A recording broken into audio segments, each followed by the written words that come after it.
trzno je glavu ka Lisi, pa ka meni. Ustao je, trzajući se, i krenuo pravo ka meni. Bila sam skamenjena, stajala sam i gledala kako mi prilazi, ali nisam mogla da se pomerim. Prišao mi je na manje 30 cm i tada progovorio glasom poput lomljenog stakla. Marija, tako se zvala moja majka.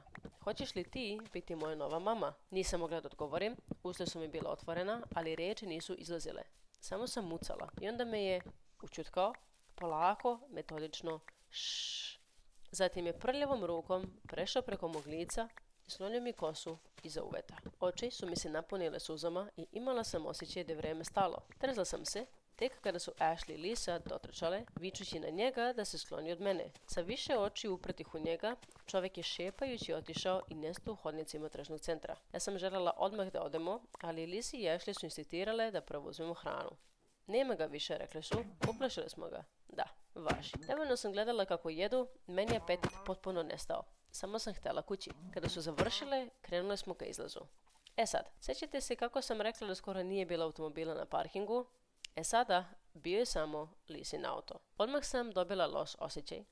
Osjećaj koji je trebalo da poslušam. Trebalo je da pozovem roditelje, da se vratim u školu, da uradim milijun drugih stvari. Umjesto toga, krenula sam ka autu sa njima.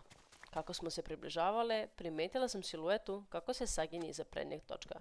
Zaustavila sam se, ali Lisa i Ashley su nastavile da hodaju. Nisam smjela da izgubim glas sada i sve snage sam brisnula da stanu.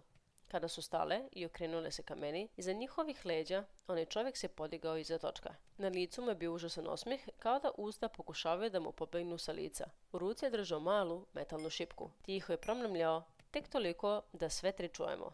Ćao mama. Mislila sam da je gotovo, da smo napravili posljednju grešku, da će nas ubiti.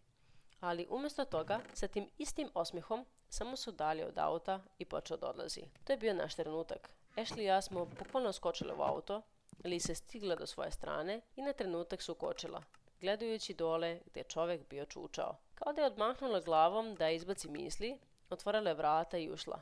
Izletele smo sa parkinga kao da nam život zavisi od toga. Sve smo paničile, ali Lisa je delovala kao da nešto krije. Na kraju sam je pritisla i priznala je. Taj čovjek je izgrebao mamin auto pravo u njen prednji blatobran. Zato ima onu metalnu šipku. Kažem da nisam spavala nedeljama, ne preterujem. Kažem to sa svom iskrenošću koju imam. Tako da, svi imamo svoje strahove, ali ponekad ti strahovi su potpuno opravdani.